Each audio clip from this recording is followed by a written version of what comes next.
வணக்கம், welcome to Shanu சமையல். இந்த வீடியோவில் ஒரு சூப்பரான அதே சமயம் ரொம்ப ஈஸியாக ஒரு 1 ஹவரில் பண்ணக்கூடிய ஒரு கெஸ்ட் லஞ்ச் காம்போ தான் பார்க்க போகிறோம். இந்த காம்பினேஷன் ரொம்ப சாட்டிஸ்ஃபைங்காக இருக்கும். இப்போ எப்படி பண்ணுறதுன்னு பார்க்கலாம்.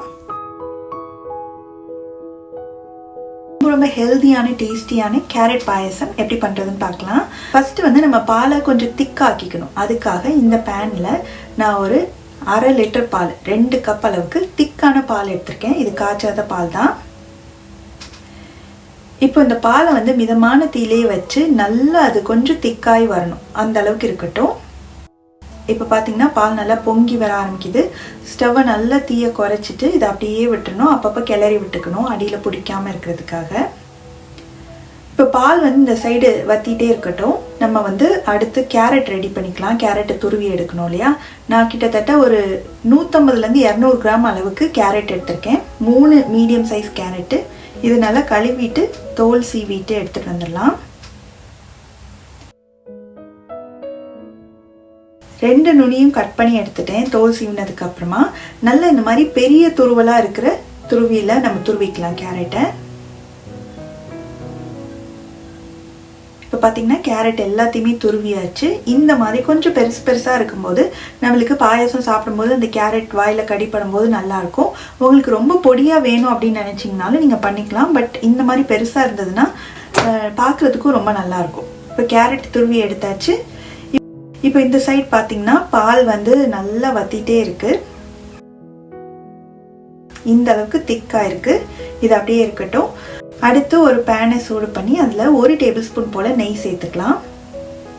நெய் உருகினதும் அதில் ஒரு 15லேருந்து 20 போல் முந்திரியை சேர்த்து நல்லா கோல்டன் ப்ரௌன் ஆகிற அளவுக்கு நம்ம ஃப்ரை பண்ணி எடுத்துக்கணும். இப்போ பார்த்தீங்கன்னா முந்திரி பருப்பு நல்லா கோல்டன் கலர் ஆயிடுச்சு. இப்போ இந்த நெய்யெல்லாம் வடிச்சிட்டு இது தனியாக எடுத்துடலாம். அடுத்து மீதி இருக்கிற அதே நெய்லேயே நம்ம துருவி வச்சிருக்க கேரட்டையும் சேர்த்துக்கலாம்.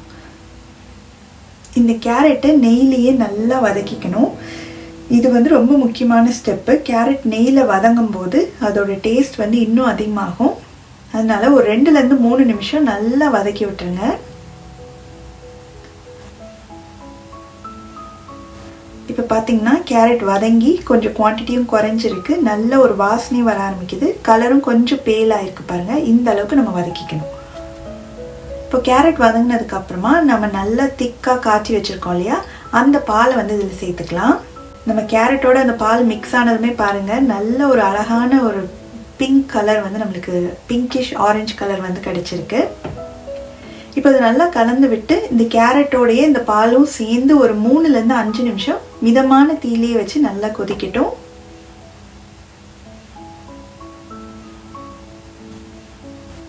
இப்போ கிட்டத்தட்ட ஒரு 4 நிமிஷம் ஆயிடுச்சு. நம்ம சுகர் சேர்க்கணும். நான் எடுத்த 1/2 லிட்டர் பாலுக்கு 1/4 கப் அளவுக்கு சுகர் சேர்க்குறேன்.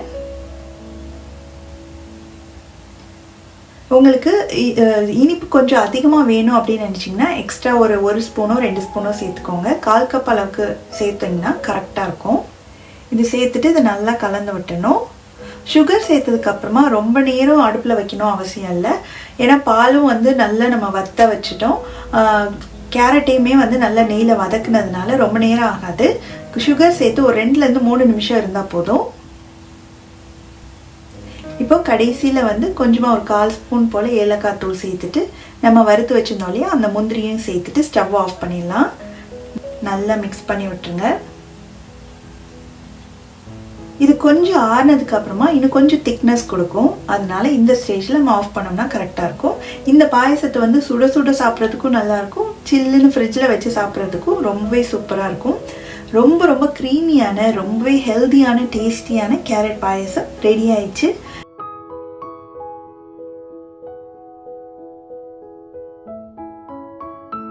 காளானை வச்சு ரொம்ப ரொம்ப சுவையான ரொம்பவே சுலபமாக பண்ணக்கூடிய ஒரு புலாவ் ரெசிபி தான் எப்படி பண்ணுறதுன்னு பார்க்க போகிறோம்.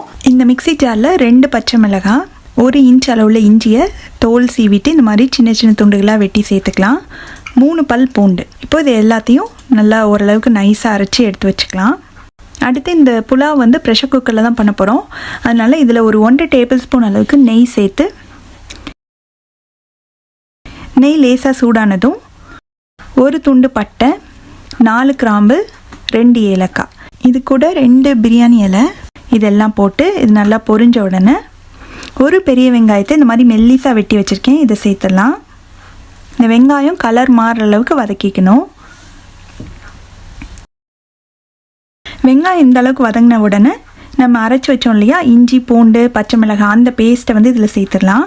நம்ம வந்து பச்சை மிளகாய் 2 தான் சேர்த்துருக்கேன். உங்களுக்கு காரம் அதிகமாக பிடிக்கும் அப்படின்னா நீங்கள் இன்னும் 1 அல்லது 2 கூட சேர்த்துக்கலாம். இப்போது இதோட பச்சை வாசனை போகிற அளவுக்கு நல்லா வதக்கி விட்டுறணும். நல்லா வதங்கி ஒரு சூப்பராக ஒரு வாசனை வர ஆரம்பிச்சிருச்சு. இப்போ வந்து நம்ம காளானை சேர்த்துடலாம்.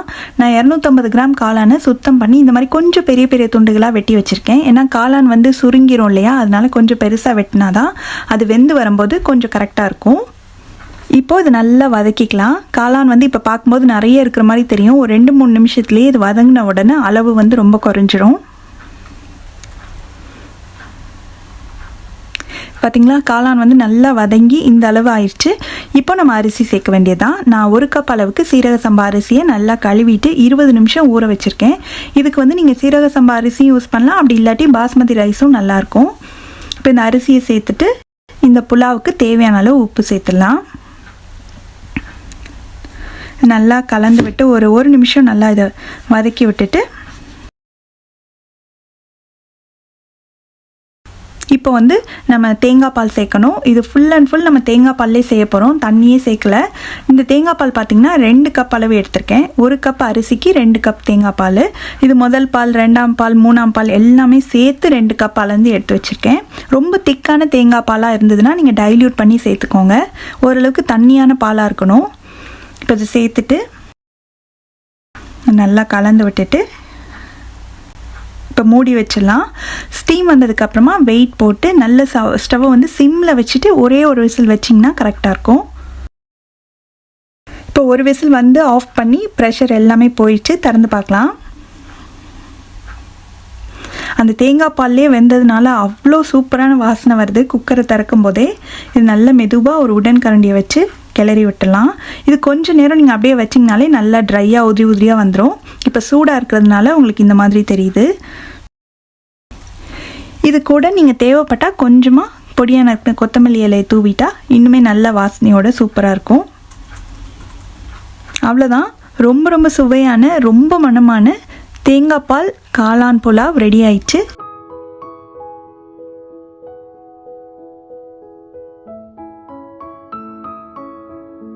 ரொம்ப ரொம்ப சுவையான ஒரு எக் கிரேவி எப்படி பண்ணுறதுன்னு பார்க்கலாம். இந்த பேனில் ஒரு 2 டீஸ்பூன் எண்ணெய் ஊற்றிட்டு எண்ணெய் சூடான உடனே ஒரு 1/4 டீஸ்பூனில் பாதி மஞ்சள் தூள், ஒரு 1/4 டீஸ்பூன் அளவுக்கு மிளகாய் தூள், ஒரு பிஞ்ச் மட்டும் உப்பு சேர்த்துட்டு இது நல்லா கலந்து விட்டு ஸ்டவ்வை நல்லா சிம்மில் வச்சுருங்க. அப்போ தான் வந்து இந்த பொடியெல்லாம் கருகிராமல் இருக்கும். இதில் வந்து நான் 4 முட்டையை வேக வச்சு எடுத்திருக்கேன். அதை சேர்த்துட்டு சிம்லேயே வச்சு ஒரு 2-3 நிமிஷம் நல்லா இந்த முட்டையை வந்து வறுத்துக்கணும். இப்போ பார்த்திங்கன்னா இந்த முட்டையோட வெளிப்பகுதியெலாம் லேசாக ரோஸ்ட் ஆக ஆரம்பிச்சிருக்கு. கண்டினியூஸாக ஒரு 2 நிமிஷம் இருந்ததுன்னா நல்லாவே எல்லா பக்கமும் லைட் கோல்டன் கலராக மாறும். அது வரைக்கும் நம்ம இதை வறுத்துக்கணும். இப்போ முட்டையெல்லாம் ஓரளவுக்கு நல்லா வறுபட்டுருச்சு. இதை தனியாக எடுத்து வச்சிடலாம். அடுத்து இந்த பேனில் ஒரு 2 டேபிள் ஸ்பூன் அளவுக்கு எண்ணெய் சேர்த்துட்டு எண்ணெய் சூடான உடனே நான் ஒரு 2 பெரிய வெங்காயத்தை இந்த மாதிரி மெல்லிசாக ஸ்லைஸ் பண்ணி வச்சுருக்கேன். அதை வந்து இதில் சேர்த்துடலாம். மிதமான தீயில வச்சு இந்த வெங்காயத்தை நல்லா கைவிடாமல் கிளறி விட்டு நல்ல ஒரு கோல்டன் ப்ரௌன் ஆகிற அளவுக்கு வதக்கிக்கணும். இந்த வெங்காயம் வந்து நல்லா வதங்கணும். அதுதான் வந்து இந்த கிரேவிக்கே ஒரு சூப்பரான டேஸ்ட் கொடுக்கும். கருகிராமல் நல்ல பொன்னிறமாக நம்ம நல்லா இதை வதக்கிக்கணும். இப்போ பார்த்திங்கன்னா ஒரு பாதி அளவுக்கு நல்லா வதங்கிடுச்சு. இன்னும் கொஞ்சம் நேரத்துலேயே வந்து நல்ல சூப்பரான ஒரு கோல்டன் ப்ரௌன் கலர் வந்துடும். நல்லா இந்த அளவுக்கு வெங்காயத்தை வதக்கி எடுத்துக்கணும். இப்போ ஸ்டவ் ஆஃப் பண்ணிவிட்டு இதை நல்லா ஆற வச்சிடலாம். நம்ம வதக்கி வச்ச வெங்காயம் நல்லா ஆறின உடனே அதை மிக்ஸி ஜாருக்கு மாற்றிட்டு அது கூடவே ஒரு 1/4 டீஸ்பூன் மஞ்சள் தூள், 1 டீஸ்பூன் மிளகாய் தூள், 1 டீஸ்பூன் கொத்தமல்லி தூள், 1/4 டீஸ்பூன் கரம் மசாலா தூள், ஒரு 1/4 டீஸ்பூன் சீரகம், 4 சின்ன பல் பூண்டு, அதே அளவுக்கு இஞ்சி, ஒரு 10-15 முந்திரி பருப்பு. இப்போ இது எல்லாத்தையும் கொஞ்சமாக தண்ணி சேர்த்து நல்லா ஸ்மூத்தாக அரைச்சி எடுத்துகிட்டு வந்துடலாம். இப்போ பாருங்கள், இந்த அளவுக்கு நல்லா ஸ்மூத்தாக அரைச்சிக்கணும். இப்போ கிரேவி செய்ய ஸ்டார்ட் பண்ணிடலாம். இந்த பேனில் ஒரு 2 டேபிள் ஸ்பூன் அளவுக்கு எண்ணெய் சேர்த்துட்டு எண்ணெய் சூடான உடனே இதில் கொஞ்சமாக பட்டை, 3 கிராம்பு, 3 ஏலக்காய் இது எல்லாத்தையும் சேர்த்து இது நல்லா அந்த எண்ணெயில் பொரிஞ்ச உடனே நம்ம அரைச்சி வச்சுருக்கோம் இல்லையா, அந்த மசாலாவை இதில் சேர்த்துடலாம். ஸ்டவ்வை வந்து கொஞ்சம் மிதமான தீயில் வச்சுக்கோங்க. நம்ம முந்திரி பருப்புலாம் சேர்த்துருக்கிறதுனால அடியில் பிடிக்க ஆரம்பிக்கும். அதனால் நல்லா கைவிடாமல் கிளறி விட்டு இதோட பச்சை வாசனை போகிற அளவுக்கு நல்லா வதக்கிக்கணும்.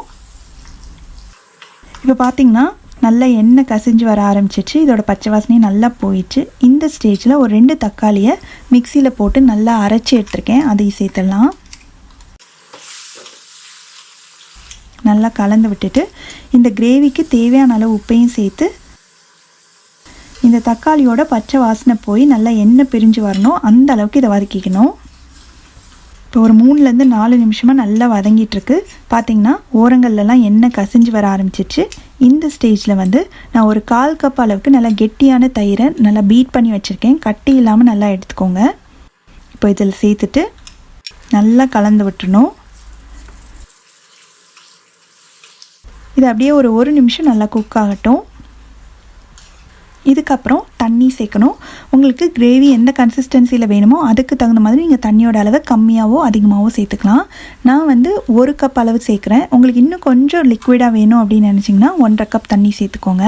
இது நல்லா கலந்து விட்டுட்டு மூடி வச்சிடலாம். ஸ்டவ்வை மிதமான தீயில் வச்சு ஒரு 3 நிமிஷம் நல்லா கொதிக்கட்டும். இப்போ திறந்து பார்க்கலாம். கிரேவி வந்து சூப்பராக ரெடி ஆயிடுச்சு. கடைசியில் வந்து இதில் 1 டீஸ்பூன் அளவுக்கு காஞ்ச வெந்தயக்கீரையோட இலை, கசூரி மேத்தி சொல்லுவோம் இல்லையா, அதை வந்து இதை சேர்த்துட்டு நம்ம வறுத்து வச்சுக்கோ அந்த முட்டையும் சேர்த்துலாம். நல்லா கலந்து விட்டு மறுபடியும் மூடி வச்சு ஒரு 2 நிமிஷம் மட்டும் இருக்கட்டும். இப்போ திறந்து பார்க்கலாம். பாருங்கள், அவ்வளோ அட்ராக்டிவாக எண்ணெயெல்லாம் நல்லா தெளிஞ்சு மேலே வந்திருக்கு. சூப்பரான எக் கிரேவி ரெடி ஆயிடுச்சு. கடைசியில் இதில் கொஞ்சமாக பொடியாக நறுக்கின கொத்தமல்லி இலையை தூவிட்டு ஸ்டவ் ஆஃப் பண்ணிடலாம். அவ்வளோதான்.